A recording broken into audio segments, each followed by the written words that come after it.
Hello all welcome back to our channel నేత్ర blogs in Telugu. ఇవాళ వీడియోలో టాపిక్ ఏంటంటే మనము టెర్రస్ గార్డెనింగ్ చేసుకుంటున్నప్పుడు ఎప్పుడు కూడా మంత్లీ వన్స్ మన ఫ్రూట్ ప్లాంట్లకైనా వెజిటేబుల్ ప్లాంట్లకైనా ఎప్పుడు కూడా సాలిడ్ రూపంలో అయితే ఏదో ఒక ఫర్టిలైజర్ అయితే ఇస్తూనే ఉండాలండి. అలా ఇస్తేనే మనకి క్రాప్ అనేది చాలా మంచిగా వస్తుంది.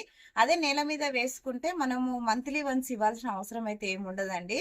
క్రాప్ తగ్గింది అనుకుంటే అప్పుడు ఇస్తాము. కానీ టెర్రస్ గార్డెనింగ్ చేసుకున్నప్పుడు అయితే ఖచ్చితంగా ఏదో ఒక ఫెర్టిలైజర్ అయితే ఇస్తూ ఉండాలండి. ఇక్కడ చూసినట్లయితే మీరు మా వాటర్ ఆపిల్ మొక్క అయితే చూడండి, అసలు ఎంత విరక్కాసిందో.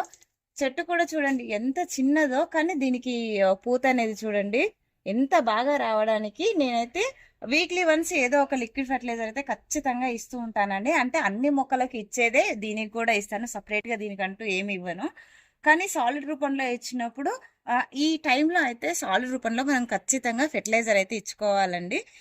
ఫెర్టిలైజర్ ఇస్తేనే ఇప్పుడు ఈ వచ్చిన పూత అంతా కూడా కాయలాగా కన్వర్ట్ అయిపోతుంది. అలాగే కాయ సైజు పెరగడం కోసం కూడా ఈ టైంలో మనం ఫెర్టిలైజర్ ఇచ్చామనుకో ఈ మొత్తం కాయ నిలబడుతుంది. అలాగే కాయ సైజ్ అనేది చాలా బాగా వస్తుందండి. ఈ టైంలో మనం ఫెర్టిలైజర్ ఇవ్వకుంటే వచ్చిన పూత అంతా కూడా రాలిపోతుంది. చెట్టుకి బలం లేక కూడా పిందెలన్నిటిని కూడా రాల్చేస్తుందండి. సో ఇప్పుడైతే దీనికి మనం ఫెర్టిలైజర్ అనేది ఇచ్చేద్దామండి.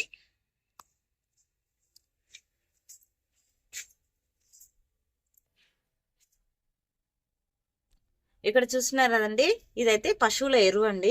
పశువుల ఎరువు మనం మొక్కలకు వేసుకునేటప్పుడు ఎప్పుడూ కూడా చూస్తున్నారా, ఇదైతే ట్రైకోడర్మా అండి. ట్రైకోడర్మా ఖచ్చితంగా కలుపుకోవాలి. వేరు పురుగులు అనేది రాకుండా ఉంటాయండి. ఇదైతే బాగా మాగిన పశువుల ఎరువు. సో ఇందులో ఉండదు, కానీ దాని ఎగ్స్ అనేది ఉంటాయి కదండి. సో అవి ఇది వేయడం వల్ల అవి అనేది ఎక్కడైనా ఎగ్స్ ఉన్నా కూడా చనిపోతాయండి. కొద్దిగా వేస్తున్నాను. అలాగే సూడోమోనాస్,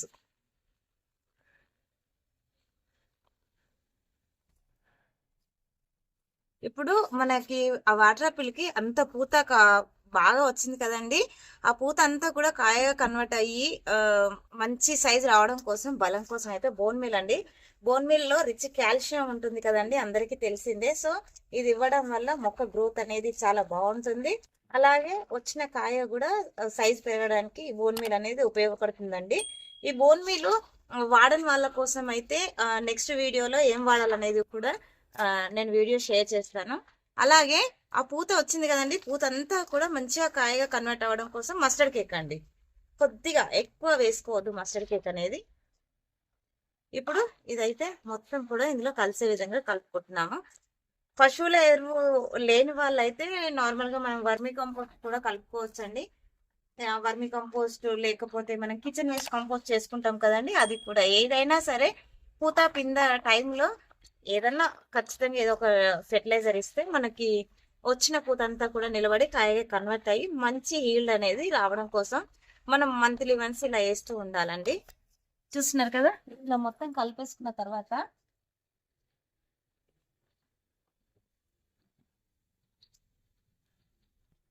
చూడండి అసలు మట్టి అనేది ఎంత లూజ్గా ఉందో. మనం ఫ్రూట్ ప్లాంట్ అయినా వెజిటేబుల్స్ అయినా ఫ్లవరింగ్ ప్లాంట్స్ అయినా ఏదైనా సరే మనకి మట్టి అనేది ఇంత లూజ్గా ఉండాలండి. మట్టి చూడండి అసలు ఎంత నల్ల బంగారంలాగా ఉందో.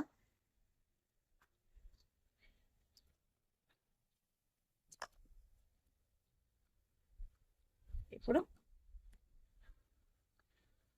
చెట్టు అనేది కొద్దిగా ఈ సైజు చెట్టుకైతే ఇదంతా కూడా వేసేస్తున్నానండి. ఇది వేయడం వల్ల మన మొక్క హెల్దీగా ఉంటుంది. అలాగే వచ్చిన ఈ కాయ కూడా హెల్దీగా గ్రో అవుతుంది.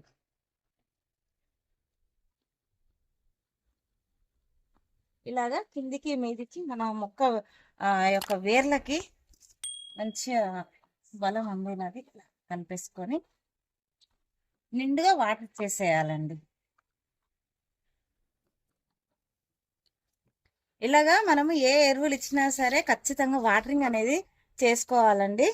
ఐ హోప్ ఈ వీడియో మీకు నచ్చిందని అనుకుంటున్నాను. నచ్చితే లైక్ చేయండి, షేర్ చేయండి, ఛానల్ని సబ్స్క్రైబ్ చేసుకొని పక్కనే ఉన్న బెల్ ఐకాన్ యాక్టివేట్ చేసి పెట్టుకుంటే నేను వీడియో పెట్టిన వెంటనే నోటిఫికేషన్ అయితే వస్తుందండి. సో దట్ మీరు మిస్ అవ్వకుండా అయితే చూడొచ్చు. Thank you for watching my videos.